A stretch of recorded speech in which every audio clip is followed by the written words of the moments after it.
Bwana asifiwe kanisa. Jioni njema tena tumekutana ili tuweze kulisoma neno la Mungu na kumuinua Mungu. Bwana asifiwe. Neno letu la leo linatoka kutoka kitabu cha Zaburi 142 na mstari wa 7. Tunaomba dada yetu atusomee. Zaburi 142 mstari wa 7. Uitoe nafsi yangu kifungoni, nipate kulishukuru jina lako. Wenye haki watanizunguka, kwa kuwa wewe unanikirimu. Na hilo ndilo neno la Mungu. Amen. Amen. Nafsi kifungoni. Biblia inatuonyesha kwamba kuna nafsi ambazo zipo kifungoni. Zimo kifungoni.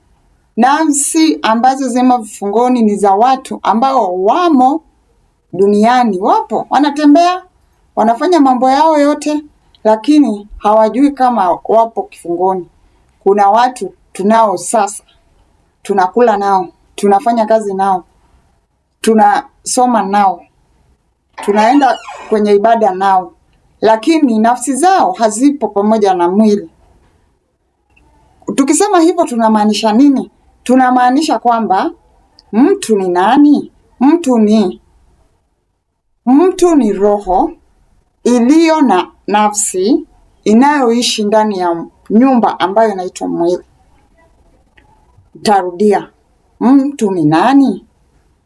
Mtu ni roho ambayo ina nafsi ambayo inaishi kwenye nyumba na nyumba inaitwa mwili.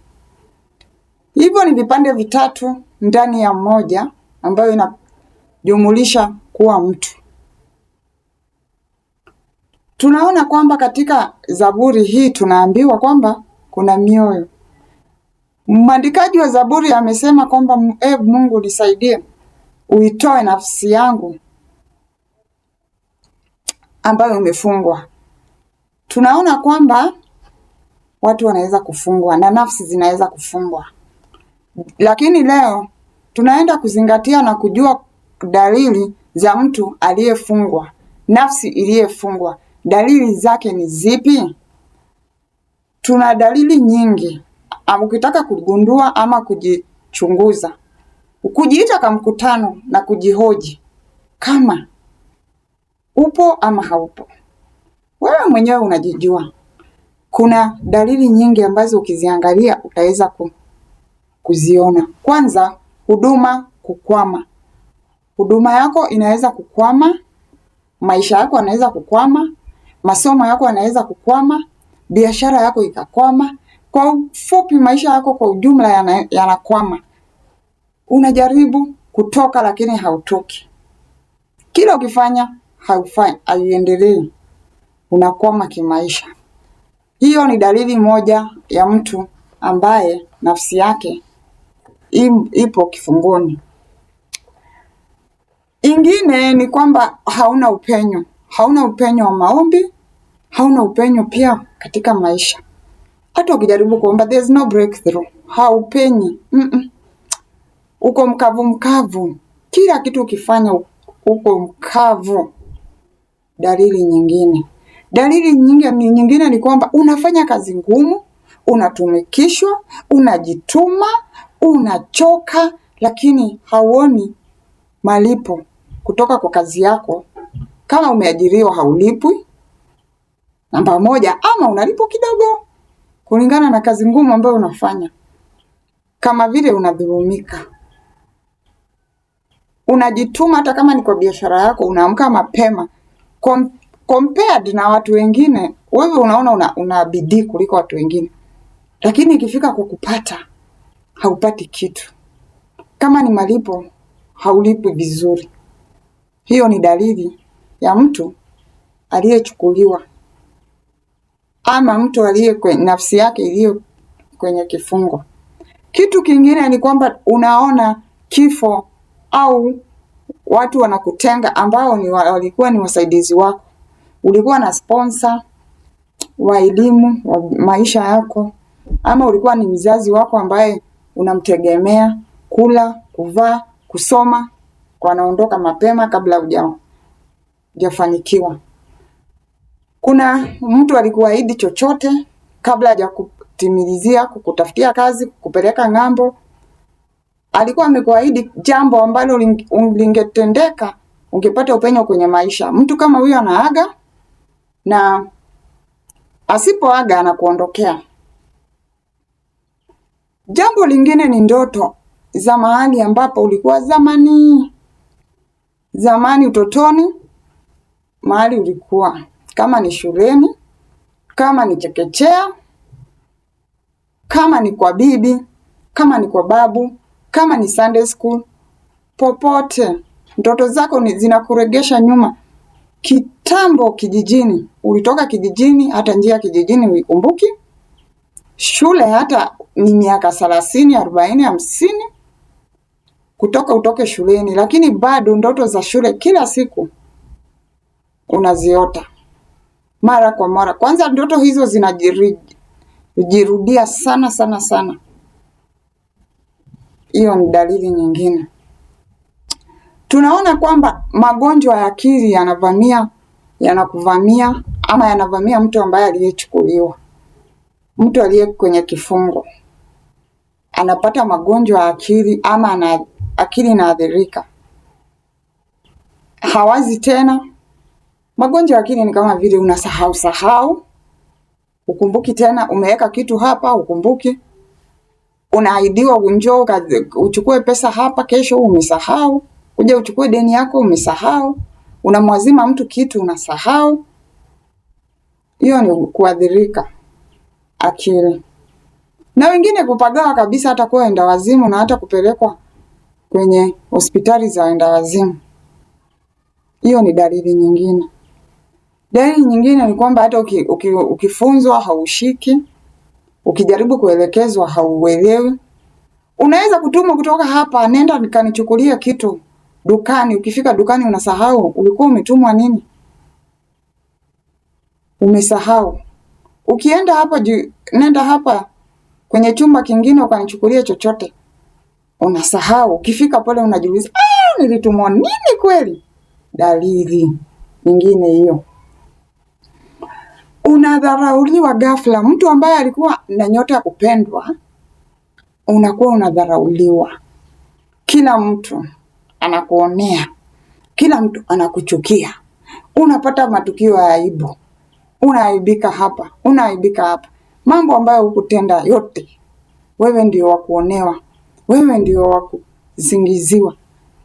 Mambo hayo yote yanakupata.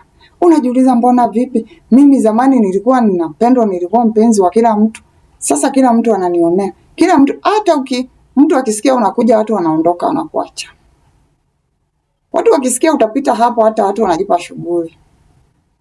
Watu hata ukiambia naomba nije kwenyu niwasalimie, watu wanasema hawatakuwepo. Dalili za nafsi ambayo iko kwenye gereza, ambayo imechukuliwa mateka na shetani. Pia tunaona kwamba upofu wa macho ya nyama na macho ya kiroho. Ulikuwa na macho yako mazuri, yalikuwa yanaona, ghafla umekuwa kipofu, hauoni tena. Ulikuwa na ndoto, ulikuwa unapata maono, ulikuwa unaona visions, haziji tena. Ghafla ukilala, hata ndoto ukiamka ukumbuki. Macho ya kiroho yanafungwa. Uliona mambo mengi na Mungu alikuonyesha kwa kimawazo. Hata kwa macho hivi mchana ungeona viumbe ambavyo watu wengine hawakuwa wanaona, lakini ghafla hauoni tena. Macho yako ya kiroho yamepotea na macho ya nyama yamepotea, umekuwa kipofu.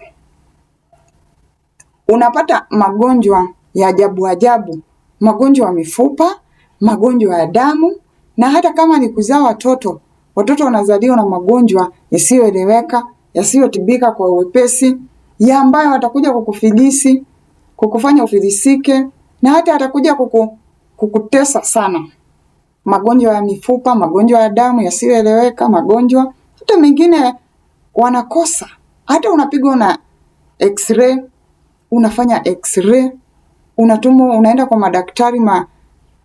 madaktari hospitali kubwa kubwa, referrals, magonjwa hayaonekani. Hiyo ni dalili. Dada na ndugu yangu, tunaona kwamba unakuwa na maisha ambayo walikuwa yanaenda kwa speed fulani, ghafla yanasimama. Ulikuwa unaendelea vizuri kwenye maisha, cheo ulikuwa unaenda ukipanda, kidogo unarudi chini.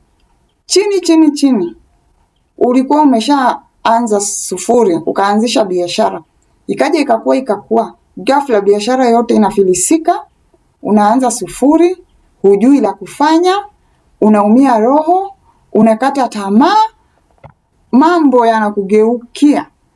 Hiyo pia ni dalili mbaya. Ulikuwa na ndoa ambayo ilikuwa imesimama, ndoa yako inavunjika. Ndoa haieleweki, mume haeleweki, mke haeleweki, amekuchukia ghafla sababu huijui, amekuacha sababu huijui.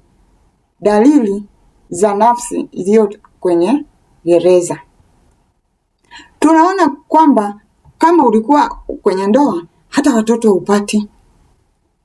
Unakuwa na misukosuko ya kila aina. Urithi wako ambao ulikuwa upate, ghafla mtu anatoka kutoka popote pale anakunyang'anya. Kwa hivyo unakuwa na kunyang'anywa urithi wako, haki zako zinapotea. Ulikuwa na haki kwenye ndoa, zinaenda zote. Sasa unaibiwa ama unatapeliwa, unarudi sufuri. Na watu wengine, ukijiangalia vizuri, uangalie wanao, uangalie mume wako, uangalie wazazi wako, utaona kwamba hata ni zaidi ya mmoja ambaye yupo bado kwenye kifungo. Na isitoshe, utajikuta hata labda wewe mwenyewe bado upo hapo. Uko pamoja, umefungwa kwenye gereza moja na mtoto wako ama watoto wako. Kama ni ndoa, unaona mume wako amefungwa, jichunguze sana, kwa kuwa mara mingi utakuwa kwamba hata wewe pia uko kwenye kifungo hicho. Kwa sababu mume afungwi bila wewe, mtafungwa pamoja, nyinyi ni kitu kimoja. Aliyemfunga amekufunga, mko pamoja. Ni vile tu uko kwenye gereza la kike, yako kwenye gereza la wanaume. Jiangalie sana, jioji sana. Chunguza ndoto zako, ndoto za chooni. Kila siku upo chooni. Choo chenyewe cha chekechea, choo chenyewe cha primary, cha shule ya msingi, choo chenyewe cha shule ya sekondari. Ulitoka shuleni kitambo. Unafanyaga nini kwenye choo kila siku? Ulipanda mti, uchune matunda ukiwa mtoto, mpaka leo upo pale, hujawahi shuka. Ulienda huku baki, ulienda kwa bibi, ulienda kwa babu, ulienda kwa mjomba, ulienda kwa mtu yeyote kutembea. Bado kwenye ndoto yako kila siku unajiona ukifanya kazi pale. Utakuwa ulibaki pale, nafsi yako ilibaki pale. Leo nakuhimiza dada na ndugu yangu, omba Mungu, mwambie Mungu, Baba yangu, Mungu wangu, naomba uondoe nafsi yangu, part ya nafsi yangu, chochote, sehemu yoyote ambayo ulibaki popote pale, ikombolewe, itoke hapo kwenye kifungo, katika jina la Yesu Kristo. Tunaenda kufanya maombi, na zaidi ya kufanya maombi tunasema hivi: ukihisi kana kwamba wewe umefungiwa mahali, tafuta muda wa maombi. Na ni maombi haswa. Unatakikana uwe desperate. Yaani uwe unahitaji na matamanio isiyo ya kawaida ya kujikomboa. Si kuchukua sadaka na kwenda kumpatia pasta, ama kuweka kwa bahasha na kumtumia pasta na kumwambia naomba niombee ndoto zangu ni hizi na hizi. Amna. Tafuta masaa hata kama ni 3 kila siku ya kumlilia Bwana. kila siku bila kukoma, hata ipite mwezi, hata ipite miwili mitatu, hadi Mungu akwambie tosha sasa, hadi uanze kupata ndoto ambazo zitakuonyesha kwamba umetoka pale. Katika jina la Yesu Kristo utaenda kutoka. Katika jina la Yesu Kristo, dada na ndugu yangu, kwa mamlaka niliyopewa na Yesu Kristo, unaenda kutoka kwenye vifungo vya laana, vifungo vya nafsi, vifungo vya aina yote, katika jina la Yesu Kristo. Tunaenda kuomba. Baba, katika jina la Yesu Kristo, tunakuja miguuni mwako tukikuinua, tukikusifu, tukisema unastahili, hakuna Mungu kama wewe. Wewe ndio baba yetu, kimbilio yetu. Kwa akili yetu timamu tunatambua kwamba wewe ndio Mungu wetu, hatuna Mungu mwingine. Kwa akili yetu timamu tumeamua kukufuata wewe na kufuata neno lako na kukuabudu wewe na kukusifu. Imeandikwa, mkaribieni Mungu, mpingeni shetani, naye atawakimbia. Shetani tunampinga, shetani tunamkataa, shetani tunakukataa, tunakupinga kwa akili yetu timamu, bila kulazimishwa na mtu, bila kushurutishwa. Tumeamua kukupinga, kukataa. Tunakataa hila zako, ujanja wako wote, tunakataa zawadi zako, tunakataa maarifa yako, tunakataa kila kitu kinachotoka kwako, katika jina la Yesu Kristo. Baba, katika jina la Yesu Kristo, kwa mamlaka uliyotupa jioni hii ya leo, kwa mamlaka niliyopewa, nimekuamini wewe Baba kwamba utamguza huyu dada, unamguza huyu ndugu wa kike wa kiume, unaenda kumguza, unaenda kubadilisha maisha yake, unaenda kutoa nafsi yake kwenye kifungo hicho, katika jina la Yesu Kristo.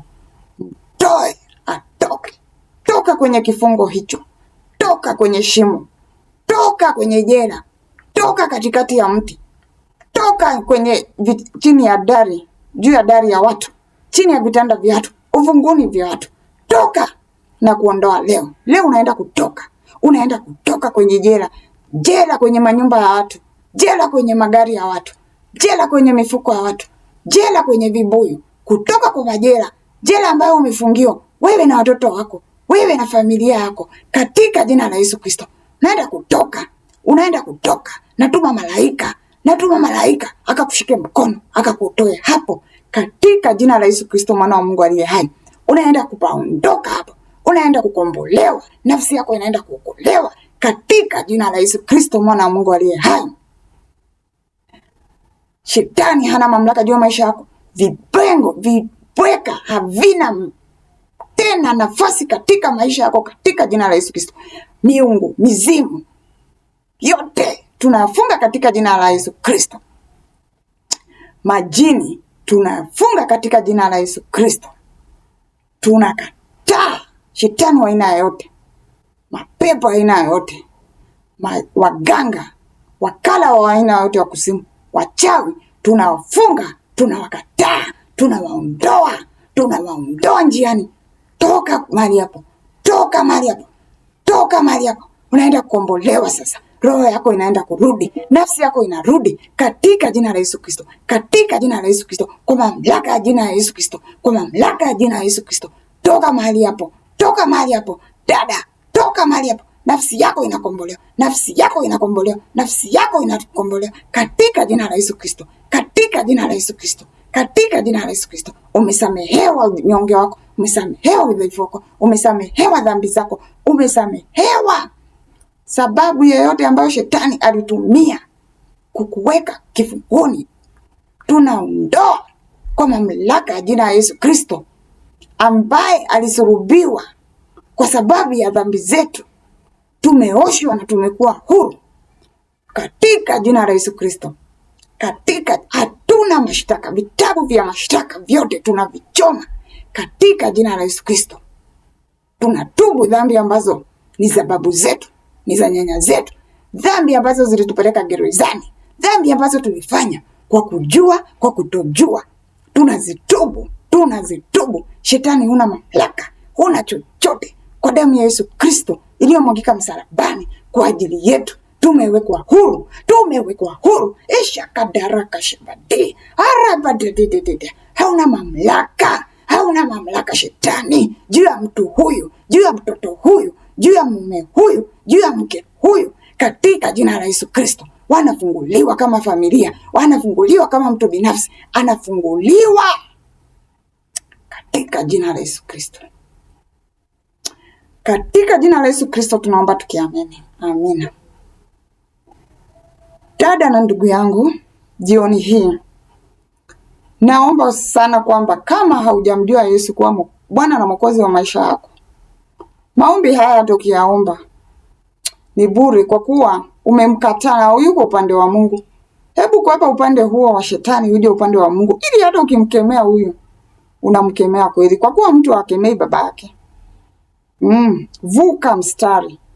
Kama unataka kuokoka, kama unataka kurudi kwa Mungu, ulikuwa umeokoka kitambo ukapotea, unataka kurudi kwa Yesu, ni nafasi yako hii tena.